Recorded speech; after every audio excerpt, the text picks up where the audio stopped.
Hi everyone, here we are in Foster, Kentucky, the site of Hamilton's Meldahl Hydroelectric plant.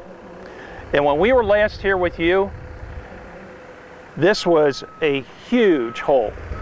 We sat over here on top of the dam and told you about where the project stood, and that was back in June of 2013. Well, this plant has reached a key milestone, and we'll talk about that with Jeff Martin right after this.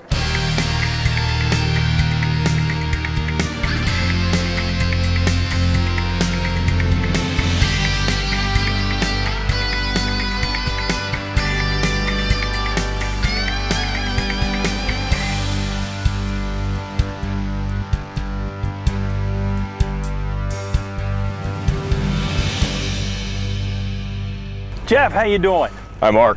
Good to see you. Welcome to Meldahl. Oh, thank you very much. This is amazing. When I think of where we were a couple of years ago when we came out here, but let's talk about the critical milestone that's happened here. Well, since you're last here, it's about May of 2013. We breached the cofferdam. As you recall, when you were here, there was no water in the approach nor the tail race, and we were actually encompassed with a closure of a cofferdam. Since then, we have breached the cofferdam, watered up the intake and the tail race, cut the cofferdam down, have finished construction of the approach channel and the tail race channel. That includes not only excavation, but also the placement of all the riprap.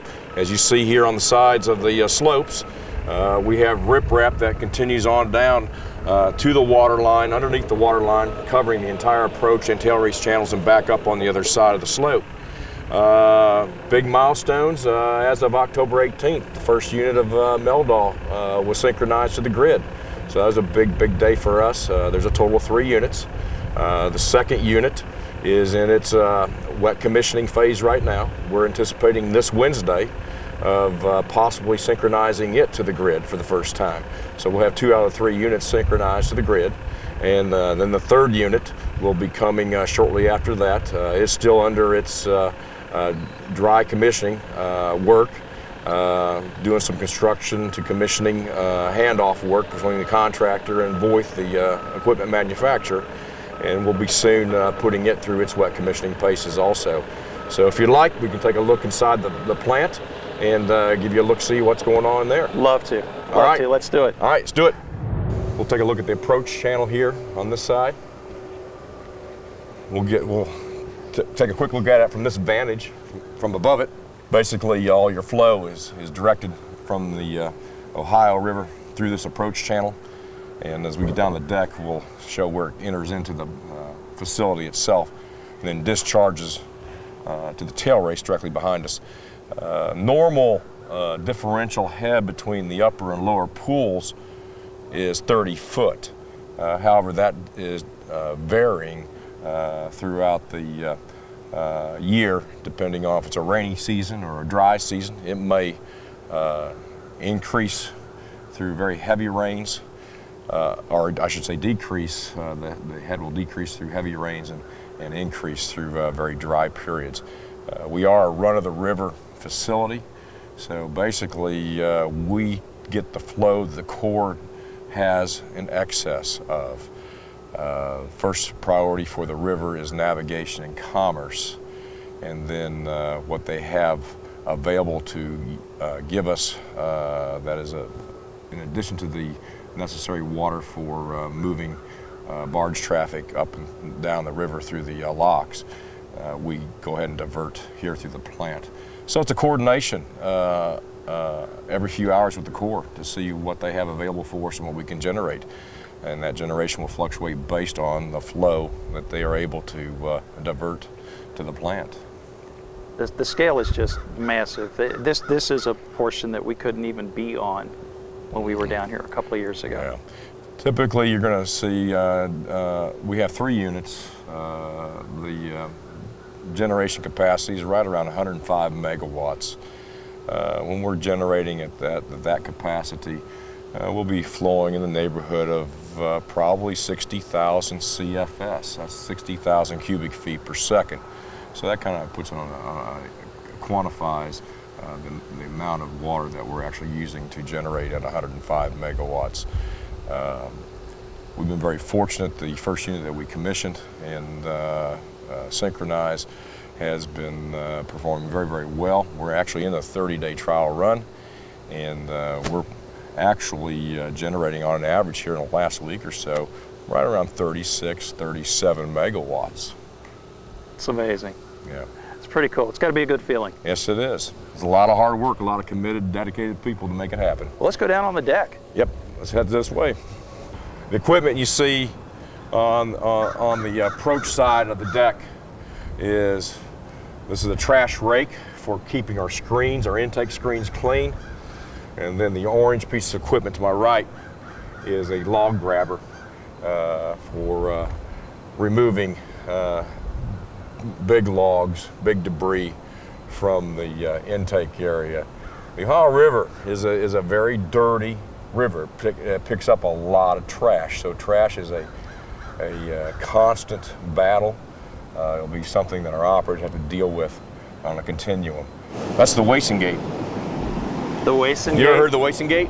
After the famous Wason Cooper? Absolutely. Wason came up, this was from his many years of experience of operating Greenup. Trash is a big, big issue. The more efficient you can be with trash removal, the more generation you get. You know, it maximizes your generation capability. This is unique to Meldahl. None of the other Ohio River projects incorporated this gate. This gate can be raised, can be lowered to remove trash surface trash from the intake area without having to deal with it manually with the rakes and divert it off to the lower pool. Gotcha. And so far so good. It's worked very, very well, and it does a good job in diverting trash before it impacts the screens. You can't really see the screens. The screens are underneath the water level now, but the entire intake area of the each turbine forebay is screened off with metal screens, and then those screens are cleaned with that trash rake. And I guess for the viewers at home, in case they think we're kidding, Wason Cooper was the superintendent at the Greenup plant just upriver, correct? Absolutely, many, many years. Wason's been very instrumental in the development of the Meldahl project. Good guy, many all the way times. from the licensing through working with us on the commissioning and operator training. The Wason here at Meldahl. Gate. I like it. I like it a lot. Yep. Let's go over here. I'll get you kind of a look-see at the difference in elevation between the upper and lower pools. This will put it in perspective. Now, Jeff, once it gets into continuous operation, how many people will work at this plant, and over how many shifts? Our normal operation will be 2 operators on shift. We'll have a complement of 8 operators total. Okay. Oh yeah. And where we're standing at right now, we're looking over the lower pool tail race area. The dividing wall is our weir. This weir is just nothing more than a continuation of the original weir that was constructed many years ago for the locks and the dams. You can kind of see the interface where we tied and keyed into it. We continued the weir over to the powerhouse structure here, and then the powerhouse structure is closed off to the land side with the upper elevation that we walked in on. It's called the land side closure structure. So that's what separates the upper pool from the lower pool. As we talked about previously, the typical differential between the upper and lower pools are about 30 foot of head. The way this plant is designed, this entire deck area is designed to be overtopped. We talked about fluctuating river levels. I was going to ask, during the wet season, it does flood frequently. As a matter of fact, since we have breached the cofferdam and filled the intake and the tail race, last year we had 3 overtopping events. And overtopping simply means that the elevation of the upper pool gets to the point that it equalizes with the lower pool, and the river just overtops the weir. And it actually continues to rise above the deck. Upper pool at Meldahl, normal elevation is 485 feet above sea level. The top of this deck sits at 490 feet above sea level. So doing the math, we're 5 foot freeboard above our normal pool level. Last year, of our overtopping events, the highest overtopping event resulted in about 8 foot of water level above the deck we're standing on right now. All the access hatches are designed for that. They are watertight and designed for the river to overtop the structure itself. And I can't swim. The 3 structures you see in front of us here are the what we call the dog houses. They actually enclose the big hydraulic cylinders for the emergency closure gates. The emergency closure gates are located on the draft tubes of each of the units, and that's what can be closed to stop water flow through the unit. And they are there basically as a enclosure to protect from debris and trash in the event that the powerhouse deck overtops. And also a weatherproof enclosure. But that's inside is the hydraulic cylinder that is associated with the emergency closure gate. Each unit has 1 emergency closure gate. This is a storage bin for one of 2 storage bins for our intake bulkheads. And in here you have a set of 4 sections of intake bulkheads. These are stacked on top of one another, and that's what you use to close off the intake to the Ohio River upper pool. And of course, when we first watered up Meldahl, each of these units had a set of intake bulkheads in the intake structure. Since that time, as we commission these units, we pull these intake bulkheads and allow the water to free flow through the water passage of the turbine generator. And these are just basically the storage locations for these bulkheads. Each section weighs probably right around 70 tons each. So 4 of them times 70 puts it right close to 300 tons. And I'm looking at these things behind you right here. These are the lids, the caps that go into the storage bin here to close it off. Now these are not watertight like the other access hatches. So if the plant does overtop, you'll get some leakage down through here, but there's drains here that drain it off. And again, I'm just looking at the massive scale, the size of these things. Yeah. Wow. Let's take a walk around the handrails here and we'll get a look at the tail races. Here's the typical flow pattern you're going to see when the units are running. This is unit number 2. Running right about 36 megawatts this morning. Fishermen love the turbulent area. That's why you see them all camped down there right across from us.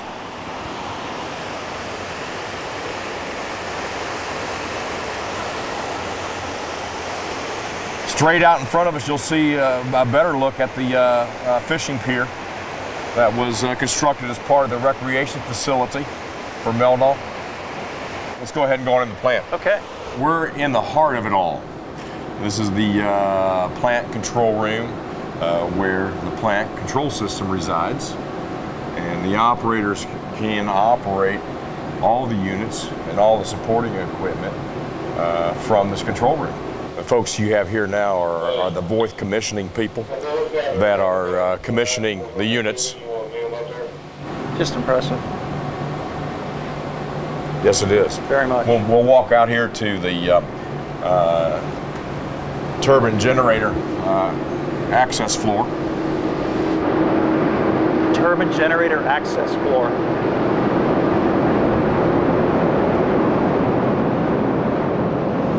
This is unit number 2, the one that's noisy right now. That's typically what it's going to sound like when a unit's running. We're looking down on the discharge ring of the unit. You'll see off to the right-hand side are the wicket gate arms that control the flow through the discharge ring, and that's where the blades are on the runner assembly that actually turns the generator as a result of the water passing through them. Wow. These generators have a operating speed of 64 RPM. a terminal voltage of 13,800 volts. This room primarily is the turbine generator access floor.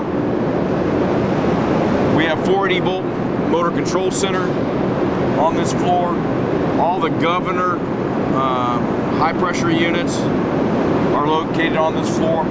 They're yellow. The big tank is a big accumulator tank. The green skids are the cooling water skids for each unit. And then the red skid with the red control cabinet is the fire suppression skid for each control unit. We'll walk down there and get a look-see at how the units are laid out. Right now we're standing over unit number 2. This is a generator access hatch. You'll actually see a stair, a ladder going down with a cage around it that goes clear down to the generator that they can access from above. Unit 2 is operating presently. It's in its 30-day trial run. Unit 1 has just begun wet commissioning. The next milestone for Unit 1, which is on that far wall, is the initial synchronization to the grid. And Unit 3 is finishing up on its last little bit of construction work, getting ready. It's already started into dry commissioning. Need to wrap the dry commissioning up so that we can move into wet commissioning on it. So things are moving very, very quickly. All right. Want to get underneath this animal? Oh, yes. This is our maintenance shop elevation. Also has a lot of the balance of plant equipment located down here. The main point of interest, we really can't see it because we're standing on top of it, but these are this is the point to access our dewatering pits when we want to dewater a unit, and also our sump pits for drainage water. There's always leakage coming into the plant that you have to maintain evacuation on. So this is the access to those pump pits to dewater units and also to deal with our leakage water drainage pumps. Sure. This is our compressor room. This handles both the plant compressed air and also the high pressure compressed air for governor control systems on the units. This will kind of give you a scale of the piping that is used to fill a unit's draft tube. When a unit's dewatered, you've got to, of course, then water it back up. And these are draft tube fill lines with the valves, the green valves there, to isolate and actually fill from the tail race. We actually use water from the tail race, just use natural head of the tail race to fill the draft tubes of each unit. 16-inch lines to fill the units. How much lower are we going to be able to go? We're going to go down to elevation 386. Okay. This is 444 elevation that we're on now. All right. Now keep that in perspective. Well, I'm looking down this hole. 485. I'm looking down this hole here. Yeah, it goes for a long ways. That's why we're going to ride an elevator, not walk it. All right. Let's take the elevator. This is our fire suppression system. So what do you use to suppress fire in river hydroelectric? water. Just regular river water. River water, yes. Now it is filtered, of course, but we use just river water for all our fire suppression. This is a very important room. This is our sewage ejection room. Sewage ejection room. Yep. Bear in mind that we're at elevation 444. Upper pool elevation is 485. So everything that we do in the way of sewage in the plant has to be pumped up to the 508 level. Hence the sewage ejection room. Sewage ejection room. This is the oil purification room. What you have here is a vacuum oil purifier, and we can run the units through this oil purifier to drive off water. It's basically for oil cleanliness purposes. It does have some particulate filtration capability on it, but mainly it's dehydration by lowering the barometric pressure to drive the water moisture out of the oil. Jeff, the first time we talked about Meldahl on the show was in January 2010. And we were first introducing the concepts of the plant, a run-of-the-river plant, that type of thing. Well, actually, it probably started about 10 years ago. The initial planning, licensing, procurement. So it's a commitment that's taken many, many years to develop. I know it had been talked about for probably the better part of my 17 years with the city. This orange skid here is the reservoir for the bearing oil. It's a bearing oil high pressure unit. It's what supplies all the bearing oil to the turbine. The stairs you see going down here in front of us is the lower access to the turbine bulb house. We're going to get underneath unit number 2. It's operating, so it's a little bit noisy right now, but we'll be sitting directly underneath the discharge ring. The discharge ring basically is the transition from the bulb turbine house through the distributor where the wicket gates are located. The wicket gates control the amount of flow as they open and close of water passing through. The shaft comes out of the turbine into the runner assembly, which are the blades are mounted on, and the blades rotate in that distributor ring area, or discharge ring, excuse me. And the discharge ring bolts up to the concrete wall, which then allows the water to move through the draft tube on out to the tail race. This is the access manway on the bottom of the discharge ring. When a unit's dewatered, how you can get up into the discharge area. This is where the water comes through. And you can see the intake on this one is closed off with the bulkheads right now. We've got the upper pool against us. We're at basically 389 elevation. We're a little bit higher than 389. 389 elevation. The upper pool is what? 485. Basically 100 foot of water in front of us.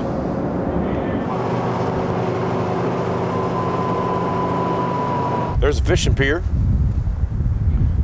It'll go underwater a lot when the tailwater rises. Jeff, thank you so much for what was an amazing tour. You're very, very welcome. You guys should be so proud of what you're doing down here. Absolutely are proud. This is a site that is going to serve Hamilton for just not this generation, but many generations to come. Oh, absolutely. It's a great renewable. It's the most abundant renewable available to us right now. It's also the most reliable renewable that we have available to us. And I completely expect this facility to be here 100 plus years from now, well beyond my years here on this earth. Well, it was an amazing trip.